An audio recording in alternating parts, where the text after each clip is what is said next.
তুইতে সূচনা তুইতেই সমাপ্তি। শোন, টাকার কাছে কেউই আপন নয়। ভাবিস না মাহির সংসার মাংনা মাংনা সাজিয়ে দিয়েছি। ওর থেকেও গুনে গুনে 10,000 নিয়েছি। ওকে ফকিন্নির বাচ্চা, তোরে ডাক্তার বানাইছিল কেডাই রে? এভাবেই রোগীর গলার উপর পাড়া দিয়ে টাকা উসুল করিস, তাই না? তন্মধ্যেই পারভেজ সেখানে বসে সবাইকে ড্রয়িং রুমে যাওয়ার তাড়া দিল।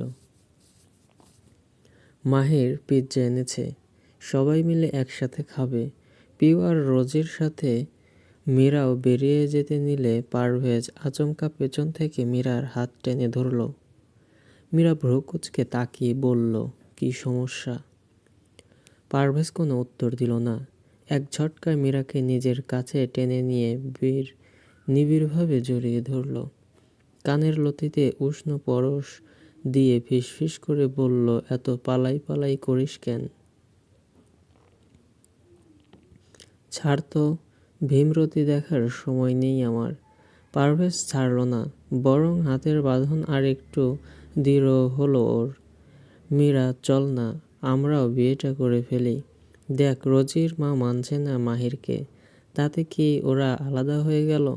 দিব্যি সংসার সাজিয়ে ফেলল, আমরাও এমন একটা ছোট্ট সংসার বাঁধব। বেঁধে বউকে খাওয়াবি কি?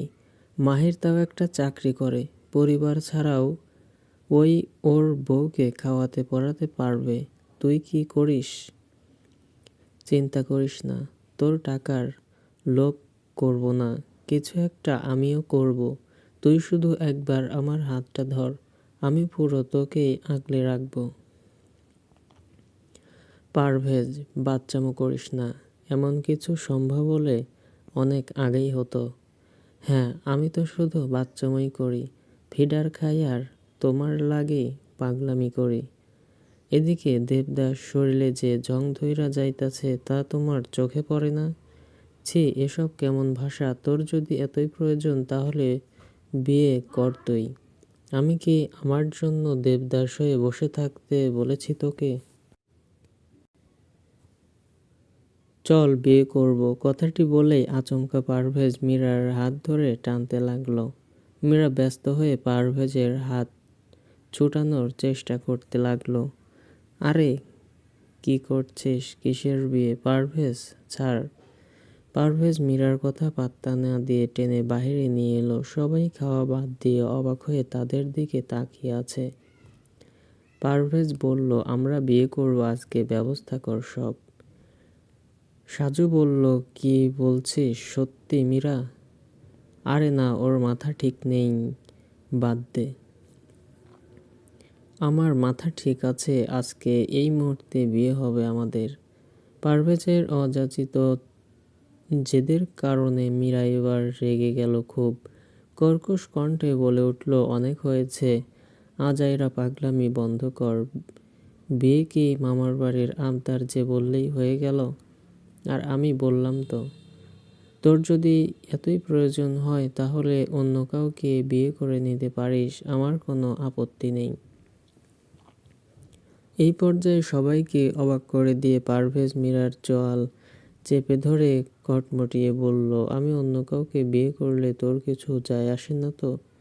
আচ্ছা, তাহলে এই সপ্তাহের মধ্যেই তুই অন্য একজনকে বিয়ে করবি, মনের মতো ওয়েল এডুকেটেড কাউকে। তারপর আমিও তোর আগে নিজের বিয়ের পিঁড়িতে বসা সম্ভব না আমার পক্ষে, তাই দয়া করে নিজে একটা বিয়ে করে আমাকেও সুযোগ করে দিবেন ম্যাজিস্ট্রেট ম্যাডাম। আশা করি এতটুকু উপকার করবেন আমার। ঝড়ের বেগে কথাগুলো বলে পারভেজ সোজা ফ্ল্যাট থেকে বেরিয়ে গেল। আকম্বিক ওর অহংকাণ্ডে সকলেই হতবিহ্বল। রোজি মুখের ভেতর পেঁচে নিয়ে তাকিয়ে আছে, ওদের দিকে চেবোতেও ভুলে গিয়েছে মেয়েটা। আবার গলার্ধ করানো সম্ভব নয় এই মুহূর্তে।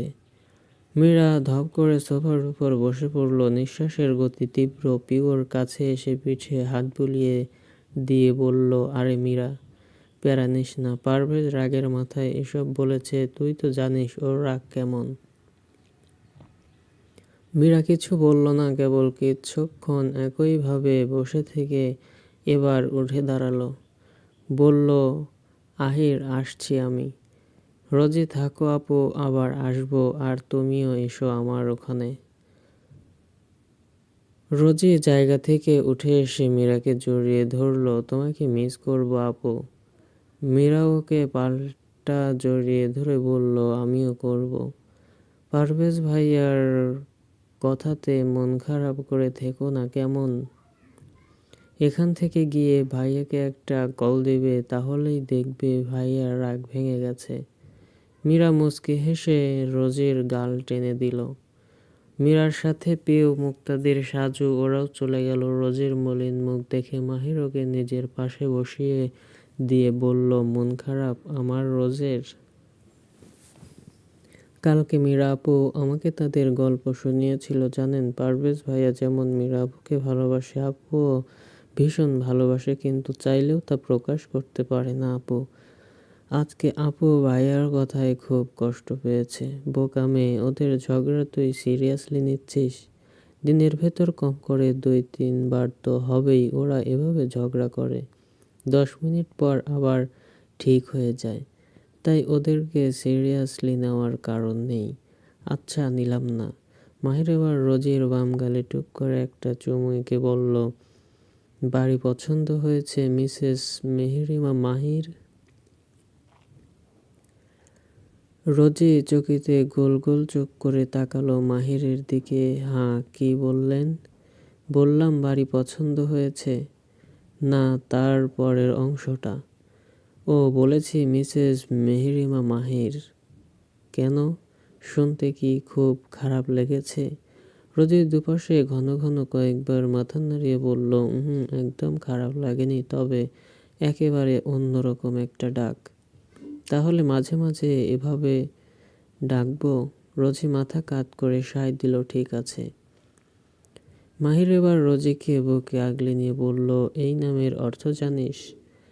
বিয়ে হলে মেয়েদের মিসেস বলতে হয়, তাই তো? না, মিসেস মেহেরিমা মাহির মানে হলো মেহেরিমা নামের মেয়েটি মাহিরের অর্ধাঙ্গিনী, অর্থাৎ এই মাহিরের অস্তিত্বের অর্ধেক অংশ জুড়ে শুধুই সে। রোজি চট করে মাহিরের বুক থেকে মাথা তুলে ভ্রু কুঁচকে তাকালো, অভিমানের সুরে বলল, অর্ধেক কেন? পুরোটা নয় কেন? মাহির ওর চোখের দিকে তাকিয়ে তৃপ্তির হাসি হাসল। আচ্ছা, তাহলে মেহেরিমা মাহিরের পুরো সত্তার দাবিদার হতে চায়? রোজির কণ্ঠে দৃঢ়তা। তবে তাই সই। আজ থেকে এই মাহিরের গোটা অস্তিত্বের একমাত্র অংশীদার মেহেরিমা নামক এই সুন্দরী রমণী। রোজি খিলখিল করে হেসে আবার মাহিরের বুকে মুখ লুকালো। অস্ফুট স্বরে বলল, আপনি পুরোটাই শুধু আমার। মাহির পরম আবেশে ওর মাথায় হাত বুলিয়ে দিতে দিতে বলল, আচ্ছা, বললি না তো বাড়ি পছন্দ হয়েছে কিনা? ও হ্যাঁ, অনেক পছন্দ হয়েছে, তবে ফার্নিচার মনে হয় একটু বেশিই হয়ে গেল। কিছুদিন পর তো আমরা বাড়িতেই ফিরে যাব, তখন এগুলোর কি হবে? রোজের শেষের কথাটা শুনে মুহূর্তের জন্য মাহিরের মুখটা ফ্যাকাশে হয়ে উঠল, কিন্তু সে তা ধরতে দিল না রোজিকে। কথা ঘুরিয়ে বলল, থাকতে সমস্যা হবে না তো এখানে? আপনি আছেন না বলেই। রোজি মাহিরের আরো শক্ত করে জড়িয়ে ধরল। ওর হাতের বাঁধন সাক্ষী মাহিরের প্রতি ওর বিশ্বাস আর আস্থা কতটা অটল। খানিক বাদে মাহির বলল, আচ্ছা শোন, এখন তোর বই কেনা বাকি, শুধু সময় পাইনি আজকে। আচ্ছা, সমস্যা নাই, কালকে কিনবো। রোজি, আমি ভেবেছি তোকে আমার কলেজে ট্রান্সফার করব। তোকে অন্য কলেজে রেখে গিয়ে শান্তি পাবো না আমি। আমার কলেজে হলে সব সময় চোখে চোখে রাখতে পারবো।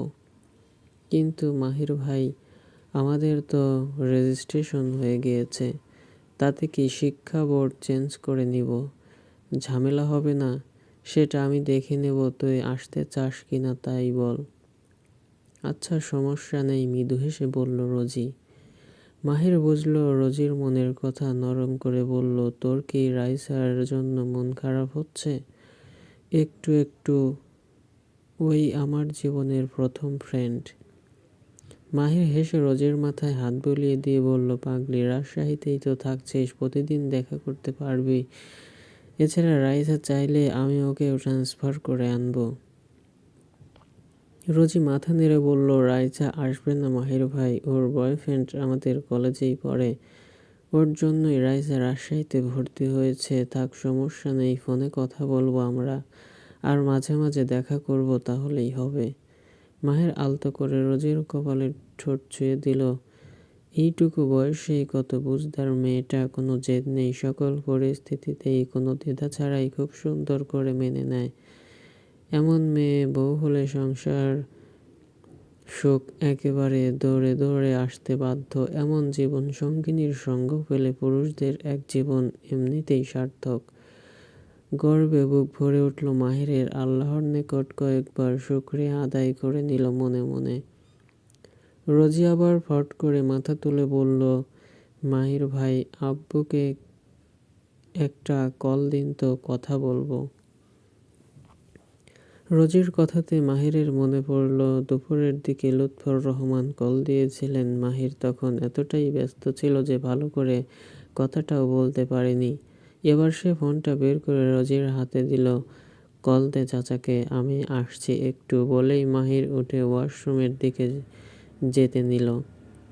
রোজি ফোন হাতে নিয়ে স্ক্রিন অন করতেই পাসওয়ার্ড চাইল ফোন। তাই রোজি পেছন থেকে মাহিরকে ডেকে বলল, মাহির ভাই, পাসওয়ার্ড বলে যান।